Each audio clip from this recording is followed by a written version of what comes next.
काश्मीर म्हटलं की भारतीयांच्या डोळ्यासमोर येते ती केसर शेती. भारतात फक्त काश्मीरजवळ पॅम्पोर परिसरात केशरची शेती केली जाते. केसर हे अत्यंत दुर्मिळ आणि महाग असते. तथापि मूळचे नाशिककर असलेल्या शैलेश मोडक, राहुल ढाके आणि सुनील बोंडे यांनी आपल्या संशोधनाने पुण्यातील वारजे परिसरात एका कंटेनरमध्ये केसरची यशस्वीरित्या शेती केली आहे. शेतकऱ्यांच्या आत्महत्यामुळे प्रसिद्ध होत असलेल्या महाराष्ट्रात शेतकऱ्यांना आता केसरच्या रूपानं एक नवीन पर्याय उपलब्ध झाला आहे, अशी माहिती या तिघांनी महान्यूज मराठी या वृत्तवाहिनीशी बोलताना दिली. नमस्कार, मी शैलेश मोडक आणि 365 D farms farmer producer company. तर याच्या अंतर्गत आम्ही इथे एक शेती जी की कंटेनरमध्ये आम्ही केली आहे. हायड्रोफोनिक आणि एरोफोनिक तंत्रज्ञान यूज करून आम्ही एक शेती इथे केली आहे आणि पुण्यामध्ये वारजे या ठिकाणी. आणि हे माझे सहकारी डॉक्टर राहुल ढाके आणि किरण बोंडे हे राईट. आता ह्या आधुनिक शेतीमध्ये आम्ही एका शिपिंग कंटेनरमध्ये एका 320 स्क्वेअर फीटमध्ये एका एकरचं प्रोडक्शन आम्ही इथे घेतो आहे राईट. हे आम्ही 2019मध्ये सुरू केलं आणि आम्ही जवळजवळ याचे 10 ते 12 सायकल आम्ही रन केल्या आणि एकदम सक्सेसफुलपणे आम्ही ते लिफी व्हेजिटेबल जे आहेत म्हणजे परदेशी जे विदेशी पालेभाज्या ज्या आहेत त्या आम्ही एकदम सक्सेसफुली ग्रो केल्या. आणि ह्या एका 320 स्क्वेअर फीटमध्ये आम्ही जवळजवळ 4,500 ते 5,000 झाडं आम्ही इझिली यामध्ये ग्रो करतो. आणि याच्या विक्रीसाठी आम्ही इथे टायअप केलेले आहेत खूप ठिकाणी आणि याचं आम्ही डायरेक्टली मार्केटिंग पण करतो आहे. आणि ह्या एक्झॉटिक व्हेजिटेबलची खासियत अशी आहे, या कंटेनरची खासियत अशी आहे की ही बिना मातीची शेती आहे, म्हणजे माती यूज न करता केलेली शेती आहे ही यामध्ये. तर याचं मेन ॲडव्हान्टेज असं आहे की या हायड्रोपोनिकचं तंत्रज्ञानाचं याच्यात ना 90% कमी पाण्याची बचत होते. म्हणजे जनरली आपण जर शेतामध्ये म्हटलं तर 4 ते 4,500 आपल्याला झाडं जर ग्रो करायचे झालेत तर तिथे हजारो लाखो लिटर पाणी लागतं. पण इथे आम्हाला या 320 स्क्वेअर फीटमध्ये 4,000 झाडं जगवायसाठी फक्त दिवसाला 40 लिटर पाणी लागतं राईट. आणि हे याच्यामधलं आहे आणि ते आपण रियूज करतो, त्याच्यामुळे ह्या पाण्याची इथे आपल्याला जास्त बचत होते राईट. आणि त्याच्यामुळे जनरली आपण जर ओपन फील्डमध्ये आपण जर एखादी क्रॉप घ्यायचं झालं म्हणजे विदेशी भाजीपाला आपल्याला घ्यायचा झाला तर आपल्याला फक्त वर्षातून एकदा किंवा दोनदाच घ्यावं लागतात, कारण की जो एन्व्हायरमेंट सपोर्ट असतो, जो क्लायमेट हे असतो तो सपोर्ट त्या प्लांटला करत नाही.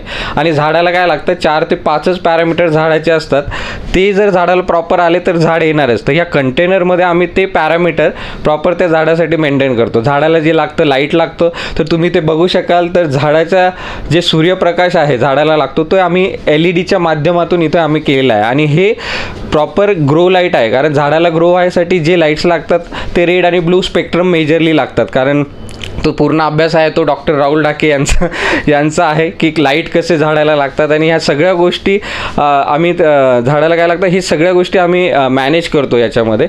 सिमिलरली झाडाला जे लागणारं जे खत आहे राईट, म्हणजे न्यूट्रियंट आहे राईट, याच्यावर पण आम्ही खूप वेगळ्या प्रकारे काम केलं. आम्ही स्वतःचा एक न्यूट्रियंटचा फॉर्म्युला बनवला, त्याच्यामुळे या झाडाची पूर्ण वर्षभर कसे काय आपण झाडाचं प्रोडक्शन घेऊ शकतो हे आपण यामध्ये प्रॉपर तरीकेने यामध्ये आपण फार्मिंग करतो. जनरली जे बाहेर आपण एकदाच हे आयडिया तुम्हाला आली कशी? हां, आता याच्या मागचं कारण म्हणजे आता आपण हे सांगायचं झालं तर मी सॉफ्टवेअर इंजिनियर, म्हणजे मी प्रॉपरली नाशिकचं, आम्ही तिघं बालमित्र नाशिकचे आम्ही प्रॉपरली नाशिकमध्ये ओझर HL टाउनशिप आहे तिथेच आमचं बालपण गेलं. आणि जेव्हा मी डॉक्टर राहुल ढाके डॉक्टर झालेत, किरण हे पण HL कंपनीत लागले आणि मी पुण्याला आलो. मी सॉफ्टवेअर कंपनीत जवळजवळ 13.5 वर्ष काम केलं राईट. मग वेगवेगळ्या देशात होतो, कंबोडिया, व्हिएतनाम, युगांडा, खूप साऱ्या देशात आल्यानंतर जनरली 13.5 वर्ष काम केल्यानंतर एक सुचलं की अरे आपला स्वतःचा काहीतरी व्यवसाय हवा राईट, काहीतरी वेगळं करायला हवं. आणि मला घरच्यांचा सपोर्ट होता, माझी वाईफ पण सॉफ्टवेअर इंडस्ट्रीमध्येच आहे, कविता मोडक म्हणून राईट, त्यांचा पण सपोर्ट होता. भाऊ आहेत माझे प्रशांत मोडक, डॉक्टर हितेश मोडक, आई वडील यांचा पण सपोर्ट होता की हो तू कर, आम्ही तुझ्या पाठीशी आहोत. आणि हे दोघं तर नेहमी असतात, त्यांनी पण सांगितले तू कर, आम्ही तुमच्या पाठीशी आहोत म्हणून. आणि मग तो निर्णय घेतला आणि मी जॉब सोडला आणि 13.5 वर्षानंतर सॉफ्टवेअरनंतर हा ॲग्रीकडे यायचा माझा कोणताच मानस नव्हता. पण ॲग्रीमध्ये जेव्हा मी पहिल्यांदा आलो तेव्हा मी तिथे मधमाशी पालनाचा व्यवसाय केला. म्हणजे तो पण एक ॲक्सिडेंट होता की मधमाशा कसे काम करतात त्याच्यावर मला एक माहिती मिळाली आणि मी मधमाशांचे बॉक्सेस हे रेंटनी द्यायचा शेतकऱ्यांना हा अनोखा बिझनेस स्टार्ट केला, पुणेरी पॉलिनेशन सर्व्हिसेस या नावाने. जेणेकरून मला त्यामधून शेतकऱ्यांना हेल्प झाली पॉलिनेशनसाठी आणि सासवडच्या खूप साऱ्या शेतकऱ्यांना मी हेल्प केली. तर शेतकऱ्यांना पॉलिनेशनसाठी हेल्प झाली. त्यानंतर त्याच्या थ्रू मला मध मिळालं, पॉलिनेशन पण प्रॉपर झालं. त्यानंतर मला पोलन्स मिळाले, त्यानंतर मला मेन मिळाले, ह्या सगळ्या गोष्टी मिळाल्या आणि माझा एक MB's रॉ हनी म्हणून हा मी ब्रँड मार्केटमध्ये आणला. ते करत असताना पण तो बिझनेस करताना खूप सारे चॅलेंजेस होते ॲक्च्युली, कारण की तो रात्रीचा बिझनेस होता. मधमाशा दिवसा बाहेर असतात आणि रात्री त्या बॉक्समध्ये येतात. तर खूप सारे चॅलेंजेस होते, माणसांचा इश्यू होता, माणसं मिळत नव्हते. त्यानंतर मी ते बॉक्सेस हे MP ला पाठवले 60-40% आणि ते म्हणजे जे शेतकरी आहेत तिथले ते मॅनेज करतात आणि मी 60-40 या पर्सेंटनी आता मध मला ते पाठवतात. पण त्यानंतर मग मी इम्पोर्ट एक्सपोर्टचा पण बिझनेस केला. म्हणजे सगळ्यात चांगली गोष्ट म्हणजे की महाराष्ट्रामध्ये इम्पोर्ट एक्सपोर्टचं जर ट्रेनिंग कोणाला घ्यायचं असलं तर पणन मंडळाचं खूप चांगलं ट्रेनिंग आहे ॲक्च्युली मार्केट ॲडमध्ये. तिथे मी केलं आणि मग इम्पोर्ट एक्सपोर्ट बिझनेस पण केला. आणि तो करत असताना इथे न करता मी व्हिएतनाम, कंबोडिया या देशात जाऊन केला. आणि ते करत असताना मग इम्पोर्ट एक्सपोर्टमध्ये ह्या कंटेनरशी संबंध आला. आता ही शेती करण्यामागचा उद्देश तेव्हा त्यानंतर ते इम्पोर्ट एक्सपोर्ट करताना मला आला की असं का होऊ शकणार नाही की मला शेतीबद्दल तर त्या मधमाशी पालनाच्या बिझनेसमध्ये शेती रिलेटेड खूप सारी माहिती होत गेली.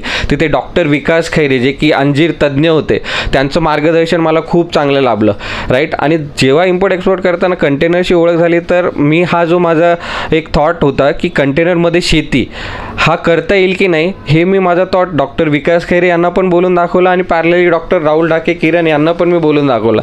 त्यानंतर ते म्हणाले की हो होऊ शकतं राईट. आणि मग त्यामुळे मग सुरू झाला हा प्रवास. मग आम्ही सुरू केला की कंटेनरमध्ये कसं करता येईल. मग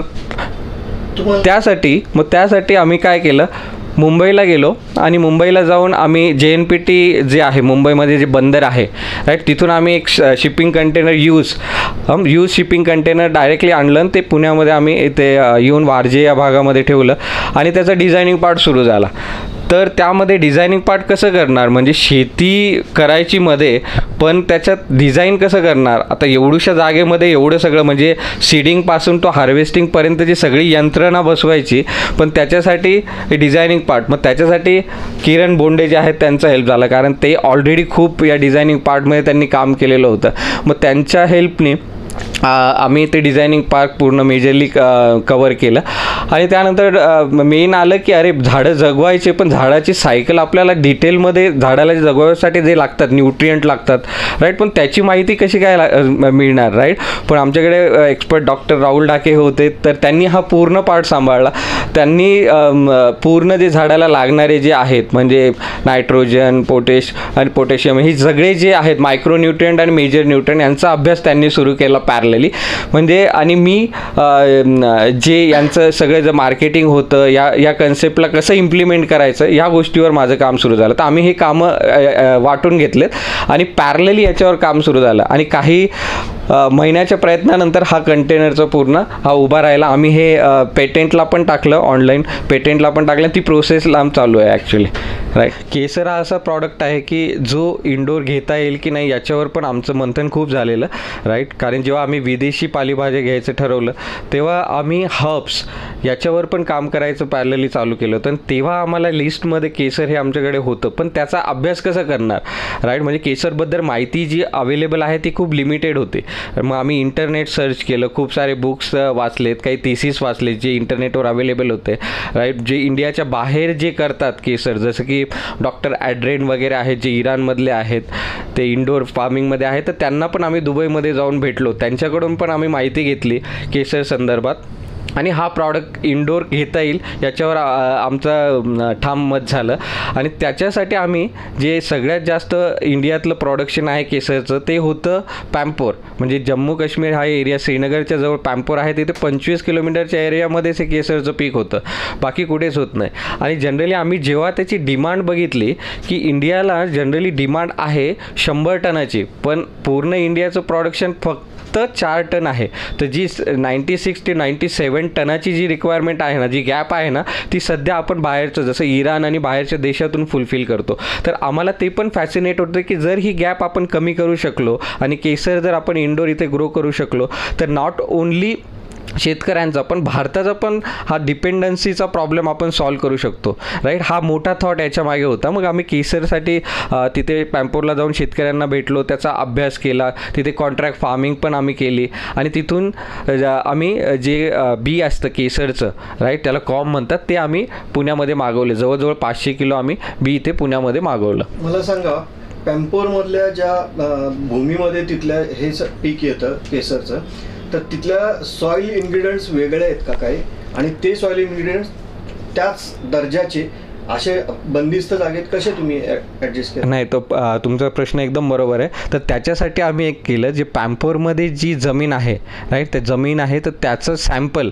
आम्ही 5 किलो तिथून जी माती आहे ती इथे पुण्यामध्ये आणली आणि तिचं आम्ही माती परीक्षण करून घेतलं. आणि जेव्हा माती परीक्षण केल्यानंतर आम्हाला जाणवलं की या जमिनीमध्ये काय काय द्रव्य आहे जे की आपण इथे यूज करू शकतो. त्याचा पण अभ्यास आम्ही प्रॉपर केला आणि ते आम्ही बी जे मागवलं आम्ही ते पुण्यामध्ये मागवलं. आणि तो अभ्यास करताना आम्हाला जाणवलं की पॅम्पोरमध्ये जी जमीन आहे त्याच्यामध्ये जे NPK आहे, राईट, मायक्रोन्यूट्रिएंट आणि मेजर न्यूट्रिएंट, त्याचा डिटेल आम्हाला मिळाल्यानंतर तसे न्यूट्रिएंट आपण इथे कसं तयार करू शकतो याच्यावर आमचा अभ्यास सुरू झाला. आणि जेव्हा केसरच्या पिकाचा अभ्यास सुरू झाला तेव्हा आम्हाला लक्षात आलं केसर हे पीक 2 भागामध्ये येतं.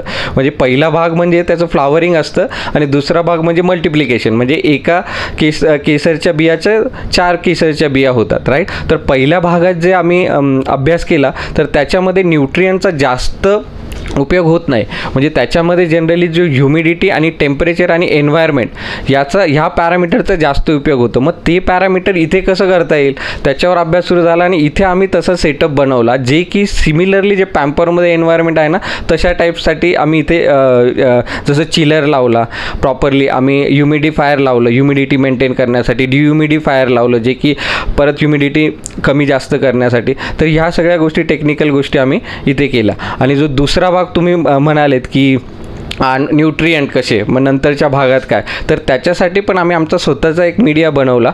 कारण की आम्हाला अभ्यासानुसार कळालं जी केसरसाठी जी जमीन लागते भुसभुशीत लागते आणि हे न्यूट्रिएंट लागतात. तर आम्ही आमचा एक मीडिया इथे बनवला ज्याच्यामध्ये की भुसभुशीतपणा पण असेल आणि हे न्यूट्रिएंट पण हे त्यामध्ये बॅलन्स प्रमाणात असतील असं एक मीडिया बनवला आणि इथे आम्ही लॅबमध्ये लावला आणि मल्टिप्लिकेशन प्रोसेससाठी आम्ही तो सेटअप रेडी केला.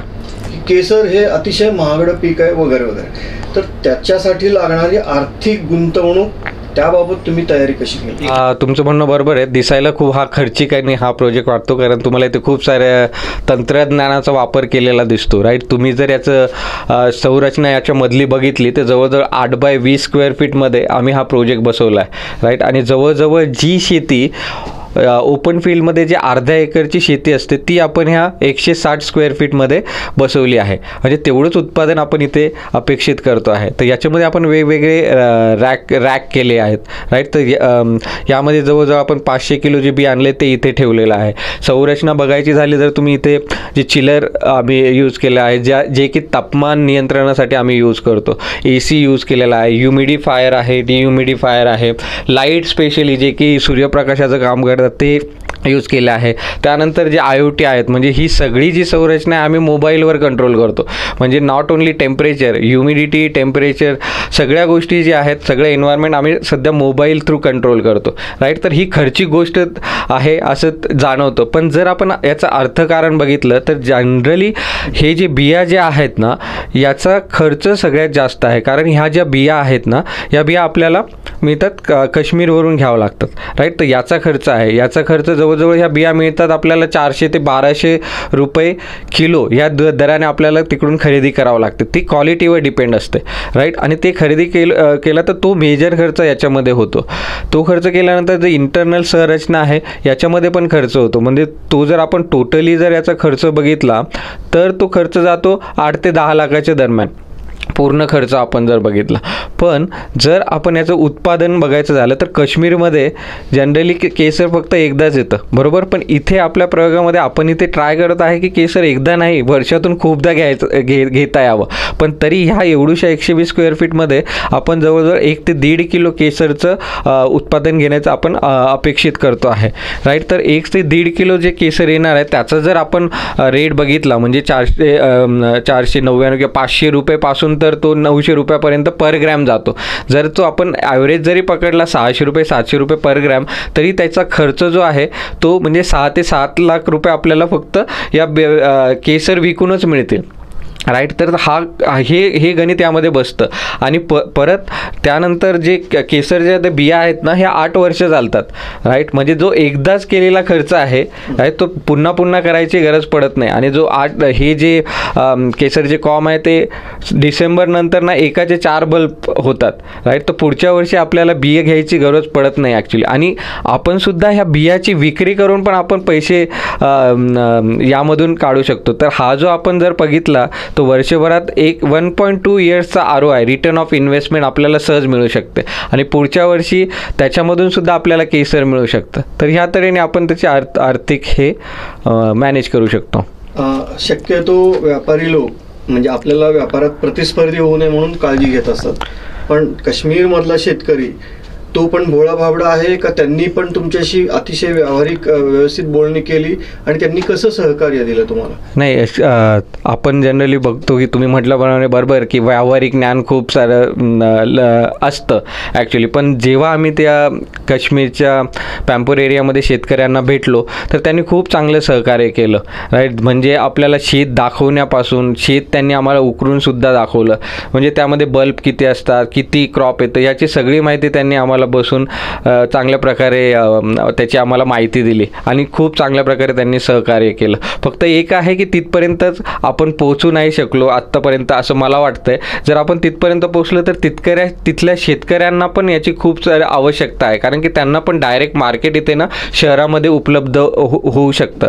कारण काश्मीरमध्ये डायरेक्ट असं जाऊन मार्केट उपलब्ध करणं हे थोडंसं वेगळ्या तऱ्हेने, पण ते शेतकरी पण आपल्यासारखेच आहे, त्यांचं खूप चांगला सपोर्ट आम्हाला आत्तापर्यंत लाभला आहे. ट्राय करण्याच्या प्रक्रियेबाबत आपण काय काळजी घेतो? कारण आपली इकोसिस्टीम बंदिस्त आहे. बरोबर.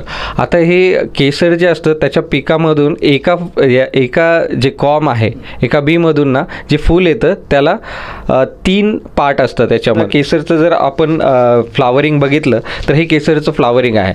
याच्यामध्ये जे हे एक फूल आलेलं आहे याला हे 3 पार्ट असतात. म्हणजे हे असतात पेटल्स, राईट. यामध्ये हे असतात पोलन्स आणि हे जे तुम्हाला रेड कलरचं दिसतं आहे हे आहे केसर.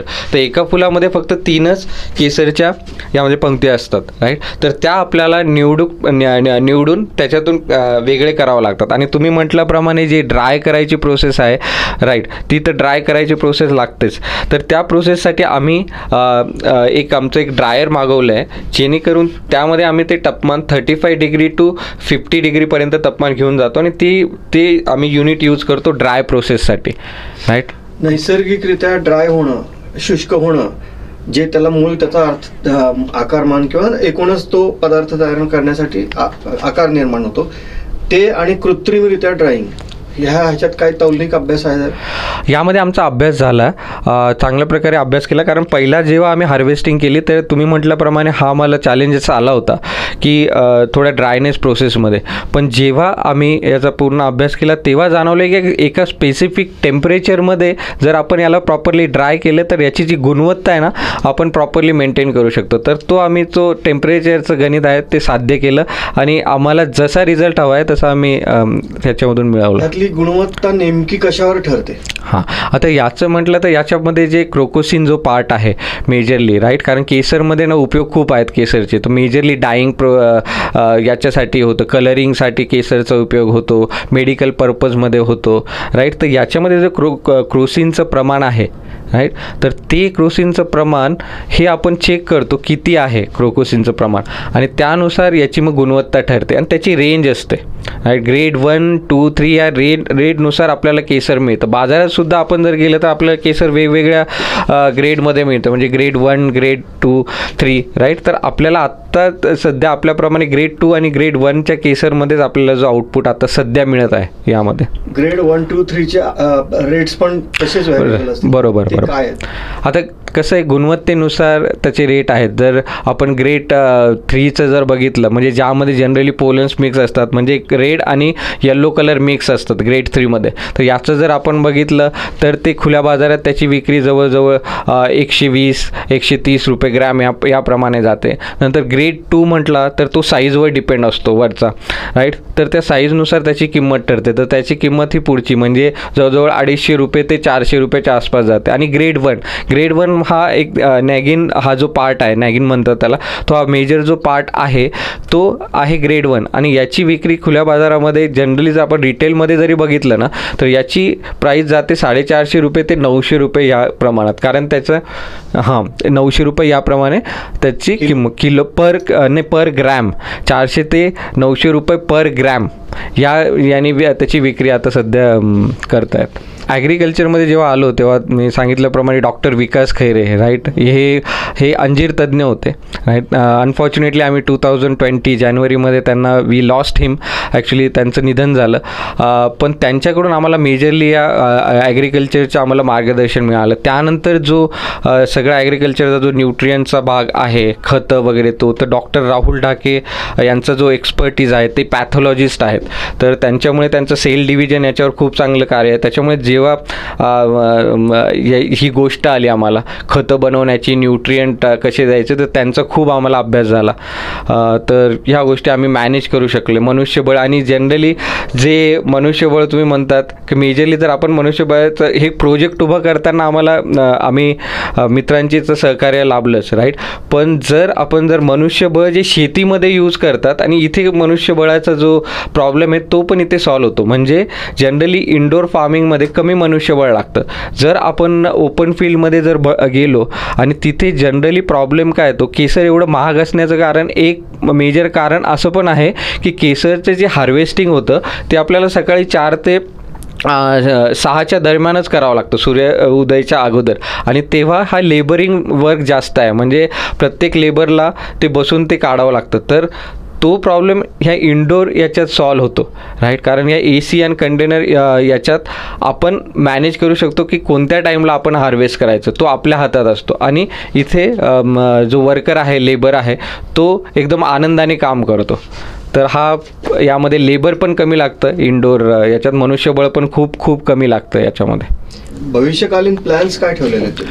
आता हा जो आम्ही इथे प्रयोग केला आहे तर डेफिनेटली आम्हाला कळलं आहे की इंडोर फार्मिंगमध्ये नॉट ओन्ली केसर, आपण खूप सारे प्रॉडक्ट असे आहेत की ज्याचं प्रोडक्शन इंडियामध्ये कमी आहे, पूर्ण जगात कमी आहे असं पण म्हणू शकू, आणि ते आपण इंडोरमध्ये कोणतंही प्लांट आपण घेऊ शकू, राईट. पण केसरच्या बाबतीत जर आपण बघायचं झालं तर याला वाढवण्यासाठी आम्ही याचा प्लॅन करत आहे की केसर जे आहे त्याचं बीज जे आहे ते अवेलेबल नाही कुठेच इंडियामध्ये, म्हणजे भारतामध्ये असं बीज, कारण केसरचं बीज तयारच होत नाही, ते मल्टिप्लाय होतं.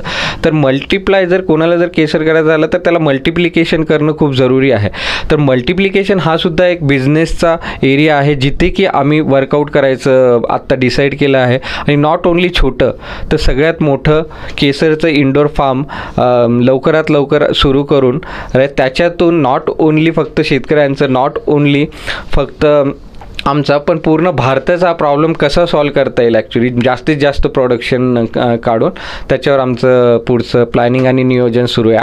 आणि जनरली हे करत असताना ही प्रयोगशील गोष्ट आहे, राईट. तर टाईम तर लागणारच, पण वी आर बिट कॉन्फिडंट की जेवढा आमचा अभ्यास आत्तापर्यंत झाला आहे, ॲक्च्युली आम्ही खूप बाहेरच्या देशांमधले जे शास्त्रज्ञ आहेत त्यांच्या पण आम्ही कॉन्टॅक्टमध्ये आहोत, आणि त्यांच्या गायडन्सनुसार आणि आमच्या गायडन्सनुसार मला असं वाटतं की पुढे जाऊन हे केसर आपण जी डिपेंडन्सी फक्त काश्मीरवर आहे, पॅम्पर एरियावर आहे, ती न राहता आपण भारतात कुठे पण ॲक्च्युली केसरचं प्रोडक्शन सक्सेसफुली घेऊ शकतो असं मला जाम विश्वास.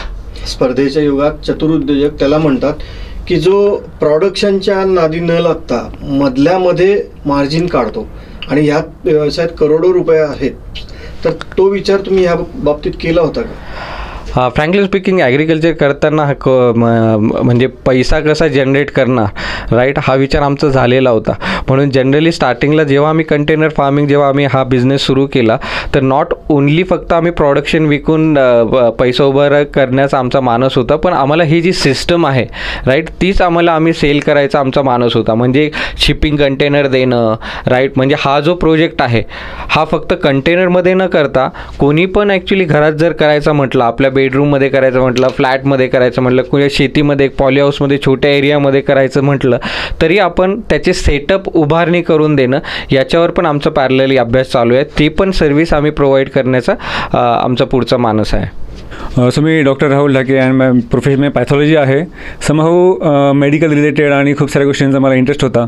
सगळ्यात मोठं पहिलं चॅलेंज आलं आम्हाला की माती कशी असणार आहे, म्हणजे काश्मीरची माती आणि महाराष्ट्राची माती याचा फरक काय. तिथून माती आणली, त्याचं परीक्षण केलं, त्यानंतर कळलं कुठले घटक त्याच्यामध्ये आहे, कुठले घटक त्यामध्ये नाही आहे. म्हणजे chemistry is a one part, पण ह्युमिडिटी किती असते, pH किती पाहिजे, EC किती पाहिजे, ह्या सगळ्या गोष्टी आम्ही याचा डेटा जमा केला आणि इथे आम्ही स्वतःचं स्ट्रक्चर तयार केलं, एक कंपाऊंड तयार केलं, ज्याच्यामध्ये त्या प्रकारची गोष्टी अवेलेबल होतील हे आम्ही तयार केलं. आणि त्याच्यामध्ये आता आम्ही काम करतो आहे की हे जे बल्ब आहेत, हे जे कोंब आहेत, ते कसे मल्टिप्लाय होतील, फक्त मल्टिप्लाय नाही, फास्ट कसे मल्टिप्लाय होतील. सो सगळ्यात मोठं चॅलेंज तेच आहे की फास्ट मल्टिप्लाय व्हायला की बिकॉज हे जे प्लांट आहे he is a cash plant, नाही का. आणि मला असं वाटतं ना की महाराष्ट्रामध्ये काय किंवा भारतामध्ये काय, जे शेतकरी आहे ना त्यांच्या मुलांनी ना अशा प्रगत शेतीवरती काम केलं आणि ह्याच्यामधून जर का एक सक्सेसफुल प्रॉडक्ट उपलब्ध झाला ना, आत्महत्या करायची गरज पडणार नाही कोणाला.